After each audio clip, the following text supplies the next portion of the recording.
G'day, I'm Sam. I want to ask you a question. What does it mean to have water that quenches your thirst forever?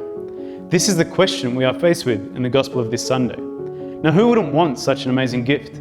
Imagine if we are offered a sum of money that will leave you debt-free for life, no matter how much you spend. Now, how many of us wouldn't chase it earnestly?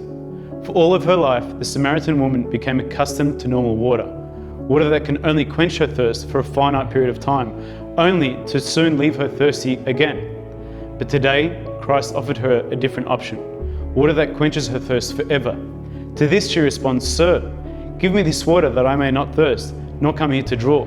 She still thinks this everlasting water is a worldly item that will eliminate her daily need of having to draw water and drink. Now, before we go on, let's put this story in a bit of context. The Samaritans were a people the Jews frowned upon. They had a common saying among themselves at that time that said, "May I never set eyes on a Samaritan."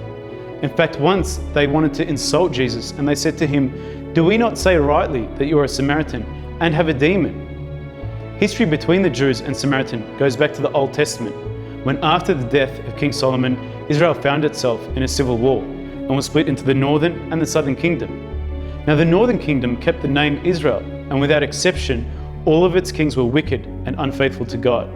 Despite many warnings, they remained unfaithful until they were eventually taken over by the Assyrian Empire. Now, these Jews that survived the attacks were taken back to Assyria, and the few families who were left behind began to assimilate and intermarry with the Assyrians, who had taken over their land.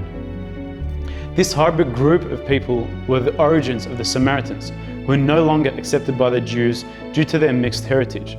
So for Christ to even be speaking with a Samaritan is a radical thing in itself, let alone the contents of that conversation. So let's go back to the message, living and everlasting water.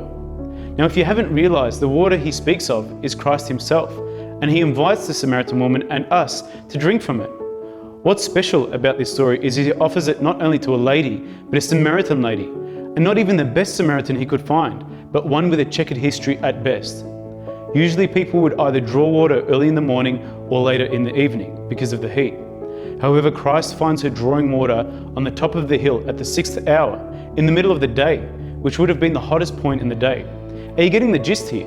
She was drawing water at the hottest point of the day because she didn't want to be seen by the others.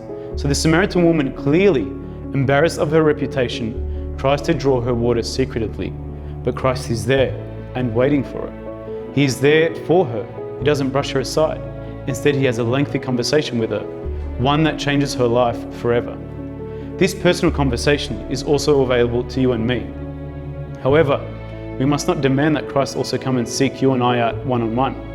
The church already offers this to us on a daily basis in the form of Eucharist. It's your choice whether you truly believe in it or not. In these things, you will find Christ sitting by the well to talk with you and offer you what this world cannot.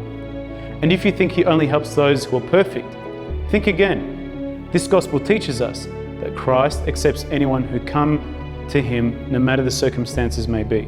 So I have a challenge for you.